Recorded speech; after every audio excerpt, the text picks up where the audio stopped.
এরা এসেছিল সামান্য কিছু ব্যবসা বাণিজ্যের জন্য, কিন্তু যখন তারা দেখলো যে ব্যবসা করতে করতে ভিতরের আভ্যন্তরীণ অবস্থা যখন তারা দেখলো, তারা এইটাকে একটা সোনার চিড়িয়া মানে সোনার পাখি তারা উপাধি দিয়ে এখানে দেখলো সমস্ত ধরনের নিয়ামতে ভরপুর ভারতবর্ষ। এখন আমরা জানি যে দুনিয়ায় এরকম কোন দেশ নেই যে যেখানে সমস্ত ধরনের আবহাওয়া আছে,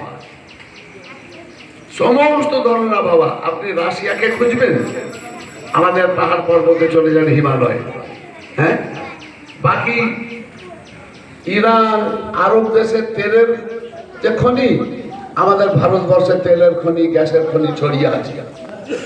ব্যাঙ্গালোরে চলে যান, কোলারে চলে যান, সোনার খনি, ব্ল্যাক ডায়মন্ড বিহার আর বাংলাদেশের পূর্বী এলাকা ব্ল্যাক ডায়মন্ড মানে কয়লায় ভরে আছে। আমাদের এখানে হালকা ঠান্ডা, তো কাশ্মীরে চলে যান প্রচন্ড ঠান্ডা, যেটা রাশিয়ায় আর পাহাড়ি এলাকায় পৃথিবীর উপরের দিকে পাওয়া যায়। বোম্বাই চলে যান, এখন গরম।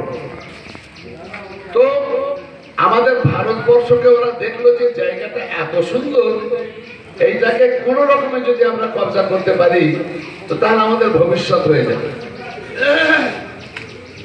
তো সেই সময় তারা আস্তে আস্তে আস্তে আস্তে এখানে তাদের ডানা বিস্তার করে, করতে করতে করতে করতে তারা একদিন আমাদের এই ভারতবর্ষকে দখল করে নেয়।